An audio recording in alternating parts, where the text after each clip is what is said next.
ನಮಸ್ಕಾರ ಕರ್ನಾಟಕ, ಎಲ್ರಿಗೂ ಸ್ಪೋರ್ಟ್ಸ್ ಅಡ್ಡ ಕನ್ನಡ ಯೂಟ್ಯೂಬ್ ಚಾನಲ್ಗೆ ಸ್ವಾಗತ ಸುಸ್ವಾಗತ ಗೆಳೆಯರೇ ಅಂತ ಹೇಳ್ತಾ, ಯಾರ್ಯಾರು ಮೊದಲ ಬಾರಿ ನನ್ನ ಯೂಟ್ಯೂಬ್ ವಿಡಿಯೋ ನೋಡ್ತಿದ್ದೀರೋ ಹಾಗೆ ಲೈಕ್ ಮಾಡಿ, ಹಾಗೆ ನನ್ನ ಚಾನಲನ್ನು ಸಬ್ಸ್ಕ್ರೈಬ್ ಆಗಿ.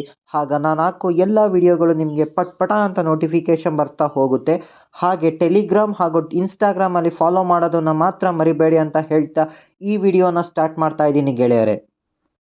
ನನ್ನ ನ್ಯೂಸ್ ಬಂದು, ಇಂದು ನಡೆದಂತಹ ಬೆಂಗಳೂರು ಬುಲ್ಸ್ ಹಾಗೂ ತೆಲುಗು ಟೈಟನ್ಸ್ ನಡುವಿನ ಪ್ರೊ ಕಬಡ್ಡಿ ಪಂದ್ಯದಲ್ಲಿ ನಮ್ಮ ಬೆಂಗಳೂರು ಬುಲ್ಸ್ರವರು 42-26 ಪಾಯಿಂಟ್ಗಳನ್ನು ಪಡೆಯುವ ಮೂಲಕ 16 ಪಾಯಿಂಟ್ಗಳ ಲೀಡ್ನಿಂದ ಮ್ಯಾಚನ್ನು ಗೆದ್ದಿದ್ದಾರೆ ಗೆಳೆಯರೇ. ಮೊದಲ ಹಾಫ್ನಲ್ಲಿ ತೆಲುಗು ಟೈಟನ್ಸ್ನ ಡಿಫೆನ್ಸ್ ರವರು ಪಂದ್ಯದ ಹಿಡಿತ ಸಾಧಿಸಿದರು.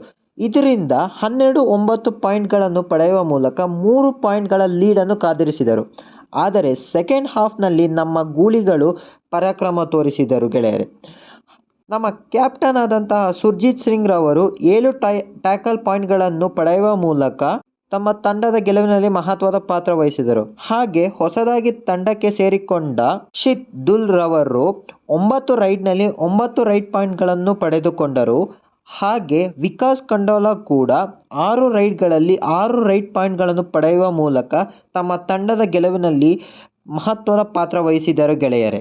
ಹಾಗೆ ಇದರಿಂದ ನಮ್ಮ ಬೆಂಗಳೂರು ಬುಲ್ಸ್ ರವರು 14 ಮ್ಯಾಚ್ಗಳಲ್ಲಿ 6 ಮ್ಯಾಚ್ಗಳನ್ನು ಗೆದ್ದು 8ರಲ್ಲಿ ಸೋತಿ 37 ಪಾಯಿಂಟ್ಗಳನ್ನು ಪಡೆಯುವ ಮೂಲಕ 8ನೇ ಸ್ಥಾನ ಪಡೆದುಕೊಂಡಿದ್ದಾರೆ. ಹಾಗೆ ತೆಲುಗು ಟೈಟನ್ಸ್ ರವರು 13 ಮ್ಯಾಚ್ಗಳಲ್ಲಿ 1 ಮ್ಯಾಚನ್ನು ಗೆದ್ದು 12ರಲ್ಲಿ ಸೋತಿ ಕೊನೆ ಸ್ಥಾನವನ್ನು ಪಡೆದುಕೊಂಡಿದ್ದಾರೆ ಗೆಳೆಯರೆ ಅಂತ ಹೇಳ್ತಾ ಈ ವಿಡಿಯೋನ ಇಲ್ಲಿಗೆ ಮುಗಿಸುತ್ತಿದ್ದೇನೆ. ಧನ್ಯವಾದಗಳು. ಸೊ ಇದು ಬಂದು ಇಲ್ಲಿವರೆಗಿನ ನ್ಯೂಸ್ಗಳು. ಮುಂಬರುವ ಎಲ್ಲ ನ್ಯೂಸ್ಗಳ ಅಪ್ಡೇಟ್ಗಳನ್ನು ತರುವವರೆಗೂ ನಮ್ಮ ಚಾನಲನ್ನು ಸಬ್ಸ್ಕ್ರೈಬ್ ಆಗಿ ಹಾಗೂ ಇನ್ಸ್ಟಾಗ್ರಾಮ್ ಆ್ಯಂಡ್ ಟೆಲಿಗ್ರಾಮಲ್ಲಿ ಫಾಲೋ ಮಾಡಿ ಅಂತ ಕೇಳಿಕೊಳ್ಳುತ್ತಾ ಈ ವಿಡಿಯೋವನ್ನು ಇಲ್ಲಿಗೆ ಮುಗಿಸುತ್ತಿದ್ದೇನೆ. ನಮಸ್ಕಾರ ಕರ್ನಾಟಕ.